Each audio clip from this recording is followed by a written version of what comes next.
Mr. Ingo Günther. He's a video artist, and he has been interested in the coastline of Tohoku, Japan. And Ingo visited Tohoku, and I visited Tohoku region with Ingo with Co.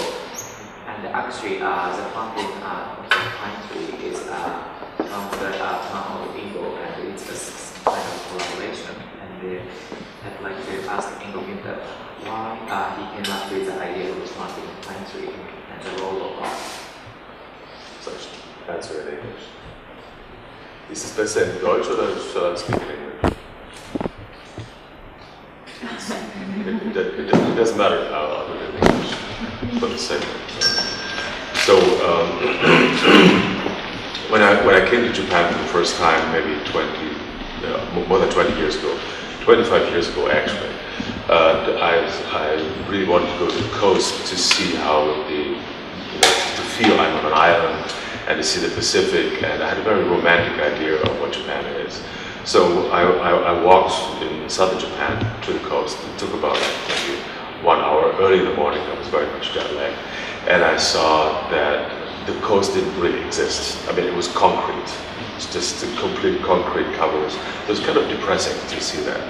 And then I thought, well, maybe there's another place, but nowhere. So everything was embanked in concrete. And the reason for that is that not only this is supported by the Japanese national government, but the federal government, that communities will fortify their coastline, but also the ocean there is very, very different from what we see in Europe or even in America.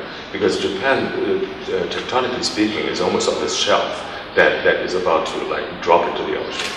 And so there's no continental shelf that goes far into the ocean, like we have mostly in Europe or in America, where there's, give or take, like maybe 100 kilometers, and then it drops off. So the ocean is very rough there sometimes, and when the typhoon comes, it can create incredible damage, and that happens every year. And then, of course, we have the tsunami problem. So Japanese coast has to be fortified, but there are many ways of doing this.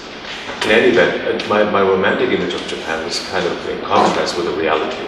And what I tried to do then is to maybe find a modality to maybe enhance the beauty. So bring it back to my idea of Japan, to maybe add, change the shape of these very mathematically engineering structures and add maybe trees to that, create some kind of like a biotope in that sense. And while I was investigating that, taking photographs of the Tohoku coast, I came up with this idea. I proposed it to some organization, and I got some funding for that from Japan. Because even though this is a necessity, it is also pretty ugly, even by Japanese standards. And at one point, very famously, the emperor took the train from Tokyo to Osaka, and he was overheard of really shaking his head. He said, Japan has really become so kind of not as beautiful as I remember as a child when we used to go to Kyoto.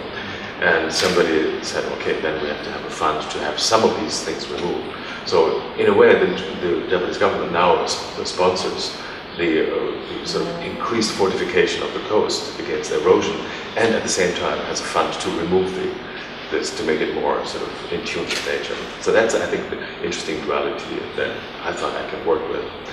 And also there's the sensibility from both sides, the necessity to create jobs, the necessity to keep construction industry going, but how to find some kind of happy equilibrium. That was my beginning point.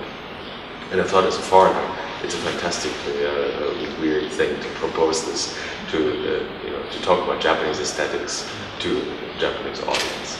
So I thought it was so provocative in itself that it would be worthwhile to see how far I can go before I completely fail.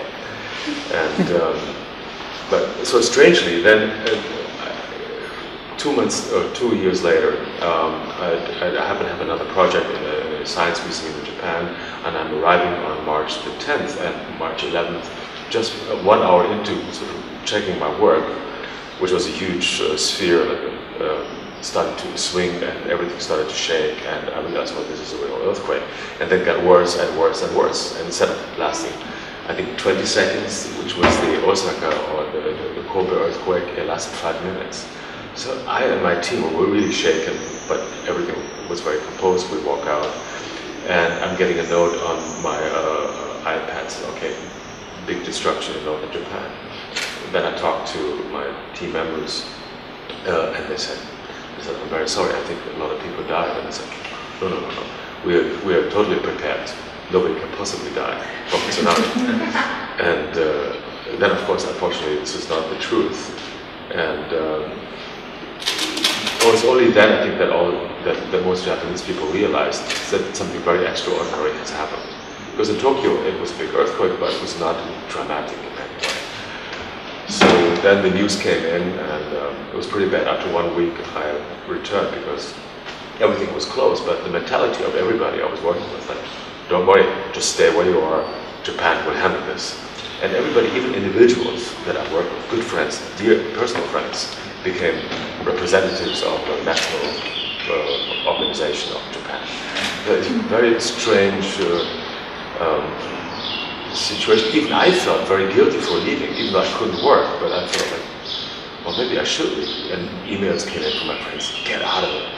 And something is going to happen. What you see on television, it's bad, and it was really bad. At the same time, everybody is so composed, so normal. It's like, no, we'll go on. So it was very strange to be there. And I was very divided emotionally whether I should stay or just abandon it. But of course, I didn't want to run away, but still, I felt this is not very safe. So when I finally left, I arrived back in America, and I realized when I was watching the news that I thought were really irresponsible, because very sensationalists. When I arrived in New York, I thought, Jesus, that was really bad. I should have gone much earlier. And I realized there's some kind of strange sort of Stockholm syndrome. When you are in the country and everybody is in the same situation, you've experienced the same. You want to be part of this group, and everybody is sort of connected by this experience. And it felt that when I was out of that sort of context, I thought that it was totally different. So I could suddenly understand how my friend said, should really leave? They do not have it under control. It's very, very different from what you think. So anyway, there are two realities that are both valid, I think, but that is very hard to understand from the outside, or from the inside, the outside perspective. And I could really see the switch maybe within like 2-3 hours after leaving. Anyway, to make a rather long story shorter, the first instinct, of course, also was what to do. You know, there's huge disasters there, and normally as artists, you know, we are normally pretty clever in finding solutions to problems that don't exist. But there is a real problem, so now we can really apply ourselves in some way. But being a foreigner and not really being able to speak Japanese and not but just be a liability. And so that's why I left. But still thinking, like, what can I do? And I thought maybe I should just change this project and get people to or help with the reconstruction. That's the only thing I can do. And apart from the research, I found out that about 2 million trees were lost. 1 million trees were wiped out by the tsunami, and this is where this whole thing comes in. And to Shinya, Shinya says, "Oh, I have a student whose parents were living in Rikuzen Takata, and who lost his mother."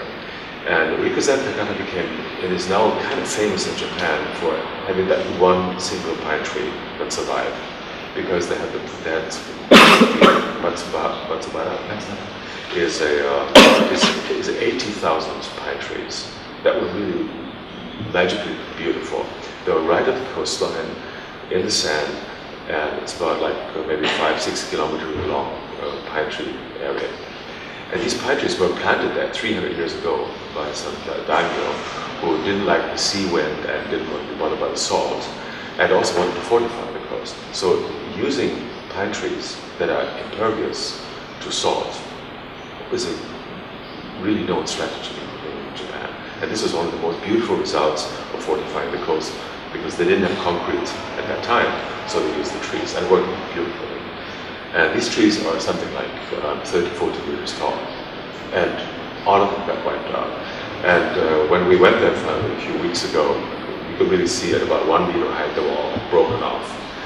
And as a matter of fact, these trees were 300 years old, and they were too heavy They were strong, but they were so tall that the flood just like really broke them off. And then these, as his father described, these trees became missiles, and they were shooting all around the city. And you could see somewhere in actually a coast building, there's a pine tree stuck on the third floor, really impaled the building, and the root structure hanging out one side, and just that pine tree sticking out the other side. So it's really quite dramatic. But then I was just doing the math. So Japan has 7 million school children.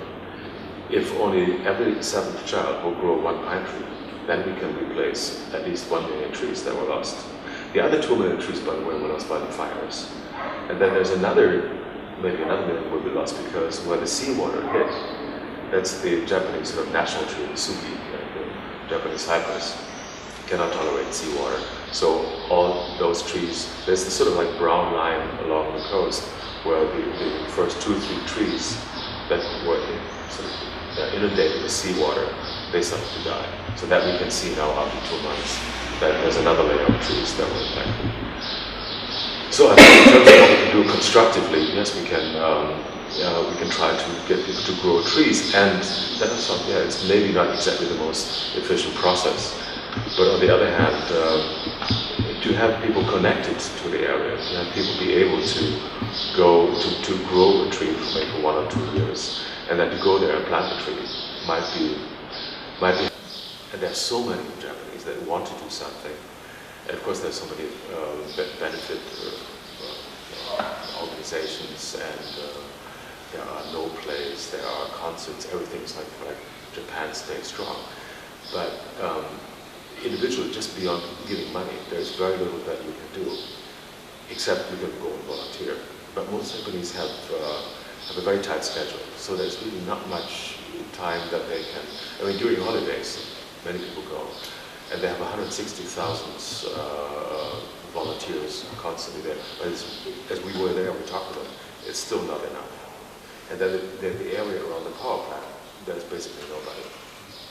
Even like 40 kilometers south, it's pretty abandoned, and nobody is volunteering there because everybody's scared. And so still, that seems to me the only thing what could really do. And then, of course, there's the question, like, why do I present this in Switzerland, which has really not much to do with this disaster, and what can Swiss people do, or what can I tell them to do? And then I found an interesting similarity, because the tsunami woods and forests that exist in Japan, there is something very similar in Switzerland, which is called the Schutzwald, or Bannwald, as it used to be.